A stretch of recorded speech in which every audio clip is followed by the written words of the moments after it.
Damn. Hi everyone, it's Nikki and welcome back to my channel. It's been a while. In short, I was in the Philippines for vacation, but I'm back. Today we're going to talk about the summer hikaru diet while I journal about it. I was originally going to film a journal spread of the manga then, but I never really got around to it until today, when the anime is about to get released. I'm so excited, by the way. I recently bought volume 6 while I was in the Philippines as well. They didn't have the English translation, so I bought the original Japanese copy. I tried reading it with Google Translate and it didn't go too well. Basically, the Summer Hikaru Diet is a supernatural horror manga about a boy named Yoshiki coming to terms with the passing of his best friend Hikaru. But Hikaru is back. He's dead, he's back. Not the real Hikaru, but a supernatural entity that took over his body, thus making it hard for Yoshiki to move on, and literally letting this fake murderous Hikaru be by his side because he doesn't want to let him go. And a lot of other shit go down because of the fake Hikaru, and that's basically the story. I discovered the Summer Hikaru Diet like 2 years ago. It was literally my first manga that didn't have an anime adaptation yet. I kind of feel like those obnoxious manga readers that brag about having read the manga before even an anime adaptation is released. And honestly, yeah, I'm fucking proud of that. I'm an OG, everybody. Like, I have proof of me reading it in 2023, y'all. I'm really excited for the anime. Like what better time to talk about it? I don't know, I feel like a proud mom who gets to see their child growing by having an anime adaptation. Okay, so if you haven't read the manga or want to wait for the anime to come out, leave the video because I'm gonna be talking about spoilers from here on out, unless you don't mind spoilers, which you should. So let's jump right into it. The story begins with Hikaru and Yoshiki getting ice cream together and hang out until Yoshiki asks a very pressing question. You're not the real Hikaru, are you? And then the fake Hikaru reveals itself as a fucking supernatural monster, revealing that he thought his impersonation of Hikaru was perfect and begging Yoshiki to not tell anyone because he doesn't want to kill him. Like, holy fuck, what an intro to the story. I got chills reading those panels. It kind of combines slice of life and horror, which I personally think was executed really well. So yeah, from then on we get to see the fake Hikaru navigating the human life and murdering people while Yoshiki is literally enabling him because he refuses to move on. Towards the end, however, Yoshiki kind of accepts Hikaru's death and tries to think of the fake one as a different person, so much so that he starts to think about how the real Hikaru would feel. Bro's dead and no one knows, and I think Yoshiki understands just how sad and disrespectful that is to the real Hikaru, but he's still keeping the fake Hikaru around because he doesn't want to forget him. I highly doubt he even actually moved on. Tanaka explained it better than me in the manga. So basically, he said, if he really is a different person to you, then why would you be willing to go so far for a complete stranger? Yoshiki is such a great character with so much depth.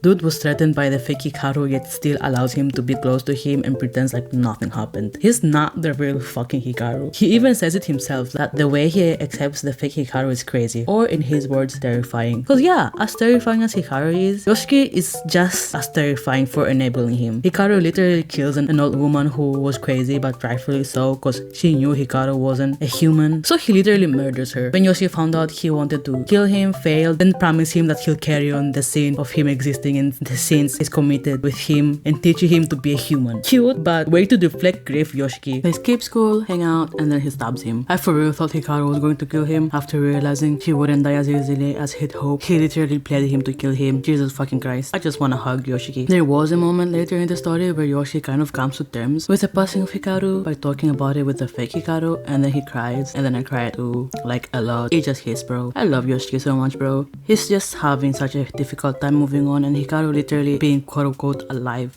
just makes it harder for him to move on. And the fake Hikaru low-key won't let him move on because he likes being Hikaru and he likes being with Yoshiki. He likes Yoshiki and Yoshiki feels bad for him. Like, what the fuck? Now, we don't know much about the real Hikaru, but I feel like the fake one and the real one aren't that much different from what I could tell in the beginning though. The fake Hikaru obviously tries to be the perfect copy of the real one by copying the real one through the memories he inherited when he took over Hikaru's body. But ultimately, since Yoshiki knew he wasn't the real one, he kind of dropped the act and starts developing his own personality and preferences. Okay, but here's the theory. The real Hikaru definitely had some romantic feelings towards Yoshiki, and I've got proof. We'll talk about that later. I guess the worst differences that Hikaru and the fake one do have is their understanding of the value of life. He kills people for his own benefit, and he doesn't understand why it's a big deal to kill, which is scary. Bro almost murdered one of my favorite side characters, Asako. Yoshiki was legit shocked when he saw Hikaru almost kill her. Bro, he tried to kill you twice, bro, and you're supposed to be his favorite favorite person. You think he wasn't capable of killing Asako to save his own skin, and Yoshiki still wants him by his side. I know I sound like I'm crashing out over Yoshiki's decisions, but my god, do I just feel bad for him. I completely understand Yoshiki's feelings, plus he's so gay and the fake hikaru kind of lets him explore that aspect of his life, something that I'm sure he's been suppressing since we live in a very homophobic society. Yeah, it was fine. We kind of got her backstory as well. Not much for me to talk about, because she's basically just a plot device. But Asako, I fucking love Asako. She's your typical bubbly character who knows too much. She kind of reminds me of Pinkie Pie from My Little Pony. Bubbly and fun, and would break the fourth wall every now and then, exactly like Asako, but for the supernatural stuff. She's low-key creepy with that stuff as well. Like, she was so nonchalant about Hikaru being quote-unquote possessed, only to find out Hikaru is actually dead and not possessed. I was in tears when she realized that, and she started crying for him as well. Another great detail about that interaction is that it seemed like Hikaru was finally starting to feel real human emotions, like in this case, empathy for once, and not just for Yoshiki. So yeah, we got character development from a literal monster who just a few months ago was just so cold-hearted. Asako and Yuki are cute. They remind me of Hikaru and Yoshiki if they were gender bent. But I feel like I like Asako only because she was developed enough for me to like her. The rest of the characters haven't really been explored much. But I also really like how Yoshiki cares about his sister a lot. It's very sweet. And they seem pretty close. From then on, we kind of go on a journey to learn more about the fake Hikaru, which we later find out that he is called the Nuki-sama, or the Great Brain Snatcher, as I've seen in other translations. When I started exploring his origin and shit, bro, I was so confused. My brain for real got snatched trying to understand probably one of the weakest parts of the story so far in my opinion, and it does get better. I feel like the horror aspect in the story is very mild, but it's still very fucking creepy, especially for me, because I cannot handle horror that well. Now let's address the subtext of the story, because I think it's very important and a huge aspect to the story. Obviously, the story explores death and grief. I personally think, and a lot of people do as well, there's a ton of hints throughout the story hinting to the fact that it's more than just a story about grief. It's about sexual identity and coming to terms with it. Never mind, I think it's very fucking obvious. For those who think their feelings for each other are platonic, are delusional. Don't get me wrong, I believe close platonic relationships should be as important as a romantic one, but there are plenty of stories out there about friendship, and the summer Hikaru died ain't one of them. So don't claim the very few queer-coded stories that we have as just a friendship. But let's explore that side of the story if you think they're just best friends. Shall we? We'll start with that scene. The scene where Yoshiki shoved his hand inside Hikaru's chest. The way Yoshiki was so scared but then he kind of felt good is very telling. I feel like it's a metaphor how a lot of queer people at first are disgusted by the thought that they may not be entirely straight, and when they start to explore, they get scared and disgusted but ultimately accept it because it's who they are. Or in some severe cases, they either conform to heteronormativity or you're disowned by your own family. He even says it himself in chapter 27. He says he has to hide himself because he's a monster, while the panels literally show him blushing while Hikaru was taking off his shirt. Like, that's a very sad, relatable experience. When Yoshiki pulls out his hand and Hikaru was joking about giving him a show that he'll get his nose bleeding, he didn't refuse because he felt disgusted. He refused because he felt good, and that scared him. Also, later in chapter 21, Hikaru literally asked him about it, like, do you like Hikaru? And Yoshiki just deflects the question, I don't know. When they went to do the thing again, bro started feeling good again. Even though he enjoyed it, Hikaru did overstep Yoshiki's boundaries, and he simply just lectured him about it. Yoshiki for real teaching Hikaru about consent. I will love that about him. And not a lot of stories talk about consent. And lastly, the most telling, when they were on the festival and Hikaru and Yoshiki had a one-on-one talk, Yoshiki was finally starting to grieve and accept Hikaru's death. Almost as long as the fake Hikaru is there, he ain't never gonna move on. There was a particular flashback in the middle of their conversation where Yoshiki was voicing out his frustrations of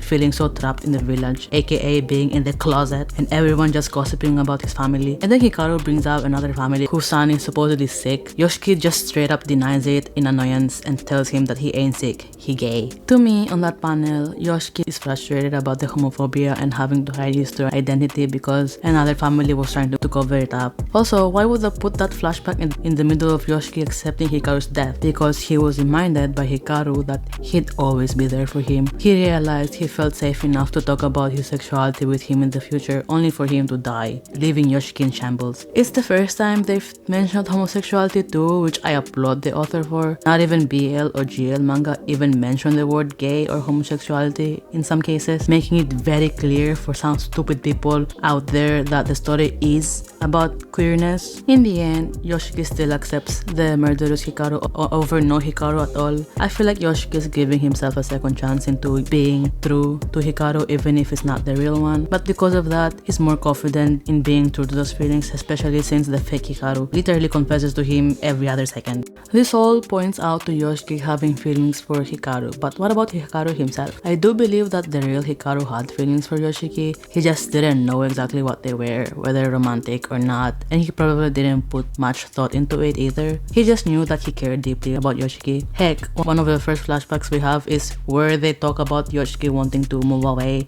and maybe getting a girlfriend. Yoshiki straight up said no girlfriend, which yeah, more evidence of him being fruity. But Hikaru literally said that he's sure he's going to get a girlfriend, and he faced away from Yoshiki. He was telling him that he didn't want him to see him disappointed that he might get a girlfriend, because he's your best friend. You want good things to happen to them. Also, Hikaru's last thoughts before he died were literally of Yoshiki. I feel like Nunuki-sama indirectly fulfilled Hikaru's wish. It just ain't clear to him if those feelings are of the real Hikaru or his, and I personally believe it's both. I used to think terms like yaoi and yuri were derogatory. After doing some research, I learned yaoi often refers to explicit gay content in anime and manga. But over time, my perspective has shifted, especially now that the terms like BL and GL are more widely used. Instead, at the end of the day, it's just storytelling with queer characters. I just wish queerness didn't need a label at all. Like, why can't we just label a story about romance between two male characters just plain romance? Why do we need the tags like yaoi or BL? Unfortunately, we still use those terms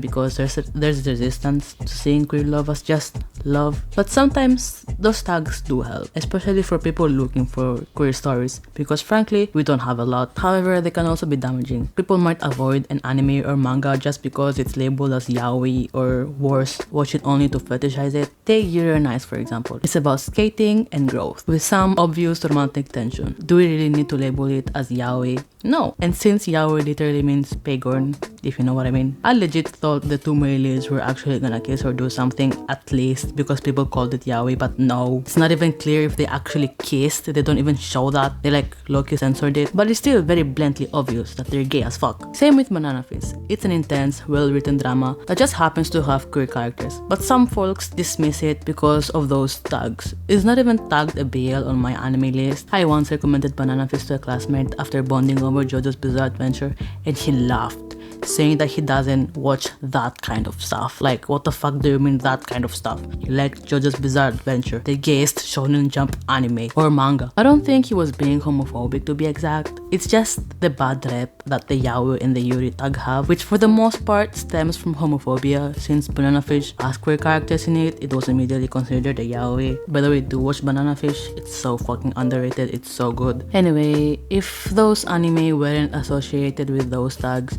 and people just knew it as a good anime or manga, maybe people will be more inclined to watch it and even reflect on their negative opinions about homosexuality, because it would educate them. Writing this script made me realize I don't hate the tags themselves. I hate how people react to them. There are often great stories that just happen to include queer characters in many anime considered as BL or yaoi by the people. The plot isn't even about queerness. It just features queer relationships, and the story still stands strong, with or without the label. I do still prefer BL or GL over yaoi or yuri, unless the content is explicitly NSFW, which in that case, do call it a yaoi for all I care. I personally wouldn't call The Summer Hikaru Died a BL, because it explores queerness and the story revolves around the queer experience, but that's it.